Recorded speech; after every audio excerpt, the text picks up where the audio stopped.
രാവിലെ എണീറ്റപ്പോൾ തന്നെയുള്ള ആദ്യത്തെ പണി തുളസിയും പനിക്കൂർക്കയും പൊട്ടിച്ച് വെള്ളം തിളപ്പിക്കലായിരുന്നു. വീട്ടിൽ അച്ഛനമ്മയ്ക്കും പനിയായതുകൊണ്ട് ഇന്നത്തെ പണികളെല്ലാം ഞങ്ങൾ രണ്ടുപേരും കൂടിയാണ് ചെയ്തത്. അധികം നേരം ഉണ്ണി ഉണ്ടാക്കിയിരിക്കാൻ ചാൻസ് ഇല്ലാത്തത് കൊണ്ട് കാബേജ് ഞങ്ങൾ ചോപ്പറിൽ കട്ട് ചെയ്തിട്ടാണ് എടുക്കുന്നത്. അങ്ങനെ കാബേജ് കറി റെഡി ആയി കഴിഞ്ഞപ്പോൾ പിന്നെ ഒരു രസം കൂടെ വെച്ചു. ഇത് ഞാൻ ആദ്യമായിട്ടാണ് വെച്ച് നോക്കുന്നത്. അങ്ങനെ അതൊക്കെ കഴിയുമ്പോഴേക്കും അടുക്കളയുടെ കോലം ഈ വിധത്തിലായിട്ടുണ്ടായിരുന്നു. എന്നാലും പിന്നെ കുറച്ചു നേരം അടങ്ങിയിരുന്നല്ലോ എന്നുള്ള സമാധാനം. അത് കഴിഞ്ഞിട്ടുള്ള ഞങ്ങളുടെ പരിപാടികളൊക്കെ റൂമിലായിരുന്നു.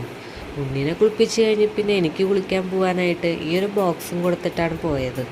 ഇടയ്ക്ക് വെച്ചൊരു ഓളിടൽ കേട്ട് വന്ന് നോക്കുമ്പോൾ വള കയ്യിൽ കയറ്റാൻ പറ്റണില്ല എന്ന് പറഞ്ഞിട്ടിരിക്കുകയായിരുന്നു.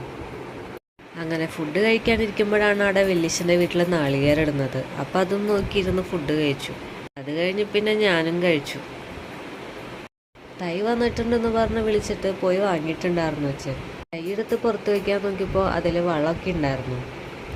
പിന്നെ അച്ഛന് വയ്യാത്തത് കൊണ്ട് ഇന്നെന്തായാലും തൈ നടറില്ല. അതുകൊണ്ട് ഞാൻ കവറിൽ നിന്ന് എല്ലായിടത്തും പുറത്ത് വെച്ചു. മാവിൻ്റെയും പ്ലാവിൻ്റെയും തൈയാണ് കിട്ടിയത്. പിന്നെ വൈകിട്ടായപ്പോഴേക്കും ഉണ്ണിക്ക് ചെറിയൊരു കഫക്കെട്ട് പോലെ തോന്നി. പിന്നെ അത് കൂടാൻ നിൽക്കണ്ടെന്ന് വിചാരിച്ച് വേഗം അടുത്തുള്ള ഹോമിയോ ഡോക്ടറെ കാണിക്കാൻ കൊണ്ടുപോയി.